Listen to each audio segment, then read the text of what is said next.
Well, Ralph, thank you very much for that introduction. I'm a political scientist by training. I work in the field of international relations. I've been asked to talk today about the international politics of climate change. I think Ralph and I first met during the summer of, I think, 1990. I was visiting the National Center for Atmospheric Research, scoping out a dissertation topic. I was a graduate student at MIT at the time. And my dissertation ended up working a lot on international cooperation around environmental issues, including on climate. And so I've been working on this problem now for 23 years. And when I look back at it, it's kind of a depressing story because we haven't actually achieved very much in the last 23 years. And so I want to talk tonight a little bit about why that is, and in particular, how we could make some progress. Professor Ramanathan has teed up some ways of thinking about making some small steps, and I want to add to that theme of discussion. Let me just say that you see international cooperation everywhere in the treaty registers. You see international agreements, you see conferences. You can basically become a molybdenum level on United Airlines going to international conferences on the diplomacy of climate change, but you do not see it in the data. This chart here shows you is a preview of a chart that will be coming out next year in the third round of the IPCC reports that have just started coming out. Shows you emissions of all different greenhouse gases converted into common units. There's some dispute as to how you convert them into common units, but these are therefore carbon dioxide plus methane plus other gases all converted into carbon dioxide equivalents. Shown on the vertical axis since 1970.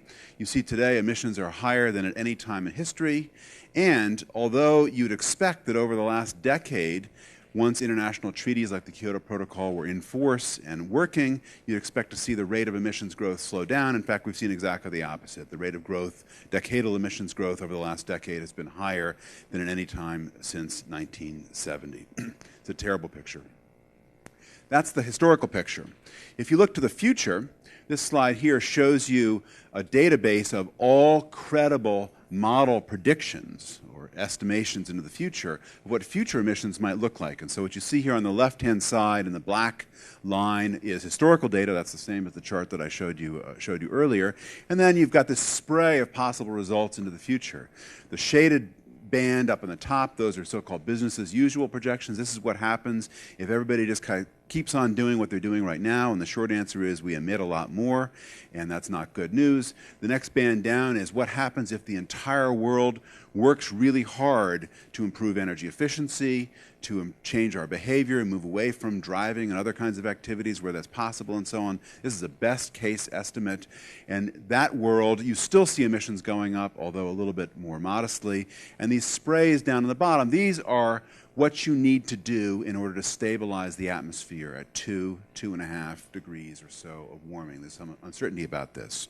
And all of these projections have a similar kind of shape where emissions keep going up for a little bit, then new technologies come into place and emissions go down. You can see this really radical one that's shaded in pink. This is kind of like a credit card scenario where you allow emissions to keep on going up for a while, and then you invent some technology, voila, that suddenly allows you to come off a cliff and pay down your credit card and become a billionaire by having emissions that in fact go negative. So the modelers currently, they love a technology called BECCS. This is a bioenergy carbon capture and storage plant. This is a plant where you grow plants that then pulls CO2 out of the atmosphere. You harvest those somehow. Some miracle occurs. You go out and you harvest them without using any energy. You take that, you put it into a power plant, you generate useful energy, and you capture the carbon dioxide out the backside and inject it safely underground. It has negative emissions. It's a beautiful, wonderful idea. It has this one problem that none of them actually exist. This is the picture looking out of the future. It is very, very hard to see how you get from current emission trajectories to things that actually stabilize warming at 2 degrees. And I think essentially the goal that people have been talking about at 2 degrees is impossible to reach. Serious people are now looking at 3 degrees, maybe more than 3 degrees. It's a very, very difficult picture indeed. And one of the reasons is that international agreements in this area frankly don't do anything. So a lot of people have been thrilled about the Kyoto Protocol. This chart just shows you the percentage of world emissions that would have been regulated under the Kyoto Protocol if all the countries that had originally signed up the Kyoto Protocol had brought the treaty into force. That's the left bar over here. 60% of world emissions, that's pretty good. But then, of course, some countries, notably the United States, didn't ratify the treaty, and so U.S. emissions aren't regulated by the Kyoto Protocol. Other countries did ratify, like Russia. Russia signed up to cutting its emissions to exactly 0% of its earlier levels, but since the Russian economy was in free fall, it was able to comply with that treaty without actually changing its behavior. But in any case, they joined. This here shows you the fraction of world emissions that are covered by the countries that actually ratified and stayed inside the Kyoto Protocol. Canada went in for a little bit, looked over its shoulder and said, oh my word, its largest trading partner, the United States, is not a member, so Canada bailed. So you get 23% of world emissions. And this is the fraction of world emissions covered by the countries that have now stayed in the Kyoto Protocol and re-upped for another period. Where we have tried to deal with these problems with international law, we haven't made very much progress, in part because international law cannot compel anybody to do anything. Countries sign up to agreements only when they see it as in their interest to do so. And when those agreements are inconvenient, they just avoid them, as the United States did in the case of the Kyoto Protocol, as Canada discovered that it needed to do in the case of the Kyoto Protocol, and so on. And so when you think about managing this problem as a global problem, and it is intrinsically a global problem because essentially all the pollutants are globally mixed in the atmosphere. So every country is affected by the emissions of other countries. When you think about this as a global problem, you have to find some way to coordinate countries' behaviors, but not do so in a way that countries see as tremendously inconvenient to their interests, because then they're just going to walk away from that. And so what I'd like to do in my time today is talk about 4 challenges in doing that, and some opportunities in each of those 4 challenges for making some progress. For instead of swinging for the bleachers and going for homers, although the steroids analogy I appreciate, so maybe we could just pump ourselves all up with international legal steroids and we'll be able to hit home runs and solve all global problems. Instead of trying to hit home runs, hit a few singles and make some progress, because right now we're just swinging and missing. And for those of you who are interested in other sports, that's the end of the baseball metaphors. So the first challenge and opportunity is the question of who's actually in charge in the international level. Because nobody's really in charge, and all countries can sign up to and ratify agreements that are in their interest and avoid other ones. The fact that nobody is in charge explains one of the most interesting features or attributes of international law in this area, which is back in 1990, when I, as a young graduate student, met Ralph Keeling at the National Center for Atmospheric Research, I imagined that international agreements in this area would emerge top-down. They'd emerge by countries getting together, figuring out what their agreed goals are going to be, and then dividing up the effort, and then going home and getting the job done. And so if you looked at a system like that, you'd expect to see one central treaty, and then lots of little daughter or son treaties coming off it in nice families and everybody hugging each other and so on. And what you actually see in the international system is totally different. A couple years ago, international relations scholar Robert Cohane and I wrote a paper where we went out and mapped what's happened in international law in this area. And what you see is, in addition to the Framework Convention on Climate Change and the Kyoto Protocol, those shown right up there on the top, you see lots of other initiatives. Bilateral agreements, minilateral agreements. The G8's been working on this issue. The G20's been working on this issue. The G-everything has been working on this issue. The United States and China just recently have had a pretty major agreement on controlling some of the pollutants that Professor Ramanathan has been talking about. And so we've seen a fragmentation of international law in this area that has worried legal scholars stiff, because it doesn't look like what we expected the treaty regime should look like. Instead, it's a tremendous opportunity, because it gives us the opportunity to try lots of things and see what works, and then reinforce those efforts that actually work, and abandon, frankly, those that don't work very well. The climate change problem has another interesting attribute here, which is that although all countries matter, and ultimately all countries have to be part of this deal, this global deal, a few countries matter more than the rest. This is a rank order plot over time. This is the largest country on the left, which today happens to be China, and their emissions, their fraction of world emissions for carbon dioxide from burning fossil fuels. And what you see as you go down the rank order plot is that with 10 or 12 countries, you get 75% of world emissions. So it's actually possible to do a deal with a small group of big emitters that would have a big impact on the problem. And working in small groups in the international system, what we used to call coalitions of the willing until that term got used for something else that didn't work out so well in the Middle East, what we used to call coalitions of the willing is a way of making practical progress, because it's easier in a very complex area of international law to work in a small group rather than a large group. One of the things that's interesting, I think, here in California is that we have taken this lesson to heart. We are not trying to adopt an integrated single legal instrument to control our emissions. We have a whole dog's breakfast of activities. We have AB 32 and the cap and trade system. We have a bunch of stuff about sustainable communities and urban planning, and the list goes on and on and on, renewable energy credits and so on. And when you put all that together, the totality of the effort is putting California on track for pretty significant reductions in emissions over time. And more jurisdictions around the world are realizing that we're going to work on this problem with lots of scalpels as opposed to one giant cleaver. The second thing I want to talk a little bit about is technology. If you remember that chart I showed earlier about the fan of emissions being cut over time, even if you really work on energy efficiency and other things that seem pretty easy to do, you cannot achieve the deep cuts in emissions without a radical transformation in the energy system. And you cannot achieve that transformation in the energy system with technologies that are available right now that you can take off the proverbial shelf. You know, just go to eBay and order a different kind of power plant and it shows up in a couple of weeks and then you're off to the races. You have to imagine radically different technological systems. That is a potential opportunity here that almost nobody in the international system has really tapped. Almost all discussions, international diplomatic discussions around climate change, focus on agreeing on targets and timetables for controlling emissions and not on coordinating efforts to try and invest in radical new technology. We have lots of examples from history where sudden changes in technology have had a big impact on emissions. Here's an example today. These are emissions of carbon dioxide from burning fossil fuels in the U.S. electric power system, which have been transformed by the appearance of cheap natural gas.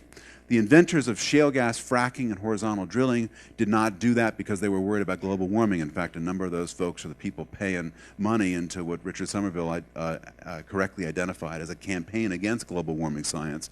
But they've actually done more for U.S. global warming policy than anybody else. And that's because cheap natural gas is competing with coal now in the United States and driving coal out of the market. Other factors are at work as well. U.S. emissions of carbon dioxide from the electric power sector alone are 200 to 300 million tons per year lower than they would have been otherwise. That is bigger than the entire European effort under the Kyoto Treaty. It's unbelievable. And when you look across the entire energy system, what you see are lots of opportunities with technological change to try and reduce emissions. And if people actually focus the engines of innovation with a purpose of cutting emissions, as opposed to just accidentally sometimes cutting emissions, as in the case of U.S. shale gas supply, that would have a profound impact on world emissions over time. One of the things that I think as a political scientist is so interesting about technology is that it's even more concentrated than CO2 emissions. So this is the chart, rank order plot I showed you earlier with the same line for CO2 emissions. When you look at the countries that spend money on R&D and in the countries that actually get something out of that money for R&D, which we measure often by patents, what you see is an even higher concentration. So you can imagine getting started on an international strategy on innovation with an even smaller number of countries coordinating their efforts. And there's some promising signs in that direction between the United States and China, between the EU and China, and a handful of other big technology powerhouses. I want to just underscore the situation in terms of actual spending on innovation in the energy space around the world is really terrible.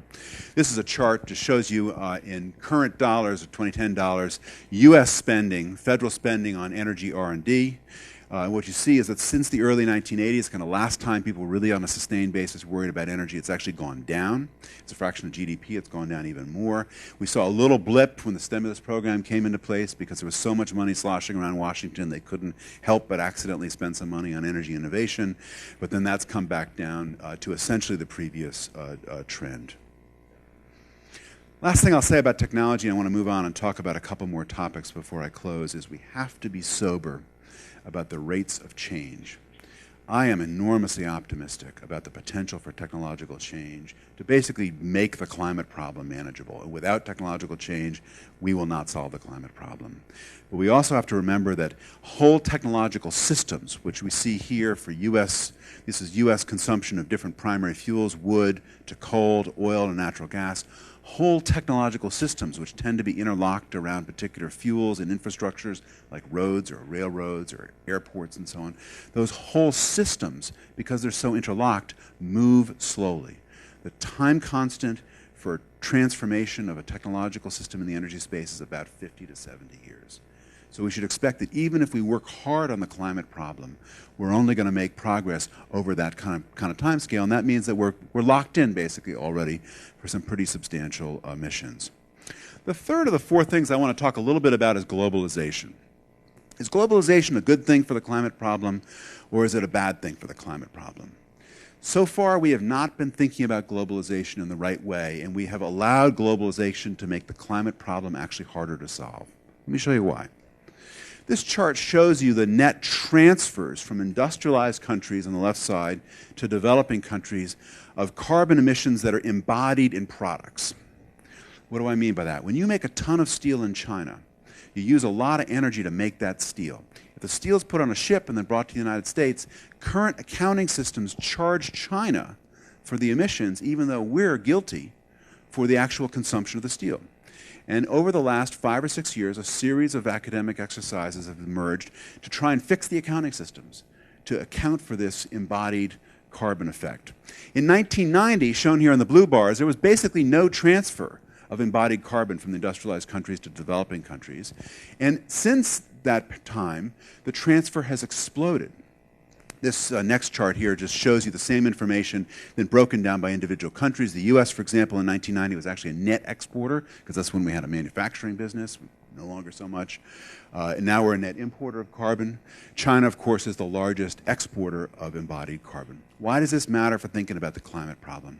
Because right now, in the countries that are most vital to strategies for dealing with the climate problem, like China, when they look at the potentials here, they look at the possibility of suffering economically in terms of their competitiveness because the accounting systems charge emissions on a territorial basis.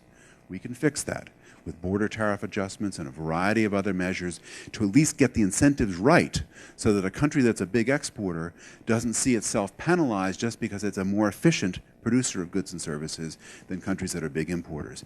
And it'll also help countries stop lying. Here's an example. Britain, and this is not an anti-British comment, but every country that has claimed big success in every state, including this state of California, big success in controlling emissions, has achieved that success principally through fictions in statistics. Britain claims today that they have achieved a 20% cut in their emissions of greenhouse gases. Enormous achievement. Let's be thrilled about that. But when you do the accounting right, like this chart does, what you see is that British emissions are basically flat. They've basically offshored the production of all energy-intensive goods and services. If we are to get serious about the climate problem, we have to stop doing that. We have to get the accounting right. And the fourth and last thing I'll say is, can we get anything done? Ralph, in his introduction, said my last book was called Gridlock on Global Warming. It kind of reveals in the title what the book was about. It was about why we've made very little progress in this. And I advise a lot of companies who are developing climate strategies. And as of 5 or 6 years ago, what you saw at the corporate level was CEOs and boards of directors who, even if they didn't believe climate science, and there's a shocking number of people who don't believe very important insights from science. But even if they don't believe the climate science, they nonetheless were preparing their company to think about what the company's going to do to control emissions, because they believed that all these treaties and all these regulatory instruments and so on are going to generate requirements for them to comply and might actually generate business opportunities if they found a way to control emissions cheaper than their competitors. And you saw that in the oil and gas business. You saw this in the electricity business. You saw this across the board. In the biggest emitter companies, you saw lots of companies trying to be out ahead of the pack because they saw that as a matter of strategic advantage. Today, you see almost none of that. You see companies trying to develop corporate strategies around climate, which is to find the pack and stay inside the pack so nobody notices them. And I think a big part of that is because the international level has produced meeting after meeting, but no outcome after outcome. And so we have to find ways to hit some singles. Professor Ramanathan, and this is just a copy of his slide, Professor Ramanathan showed us some ways to think about this. As a political scientist, the pollutants he's worried about, soot in particular, are beautiful pollutants because they cause tremendous amounts of harm to the countries where they're emitted. The problem with carbon dioxide is it's a politically horrific pollutant because it causes most of its harm to other countries. And so you emit it from your economy, and the only way that you can actually do something serious about global total emissions of carbon dioxide is if your country cooperates with lots of other countries. You incur high upfront costs for benefits that are far in the future after politicians are long dead. We don't tend to do very well in solving those kinds of problems in political systems. Soot's totally different. Atmospheric lifetimes are much shorter. Most of the harm caused by soot is in direct health consequences to local populations, and so you have people who are mobilized inside your country who want to do something about the problem. And that's true especially for reluctant countries, countries that are reluctant to do something about global problems, and I include the United States in that, I include China in that category, India in that category. Essentially all the world's biggest emitters are countries that are reluctant to do something about the global problem, but will do something when they start to learn about health effects of soot and other short-lived climate pollutants. And so I think this is a tremendous opportunity. It doesn't stop the climate problem. For that, you have to really deal with the long-lived pollutant and CO2 in particular. But it helps you hit a single or two. And politically, it produces credibility. The whole name of the game in international law is credibility, because you don't have enforcement mechanisms. You can't compel countries to do something that they wouldn't otherwise want to do.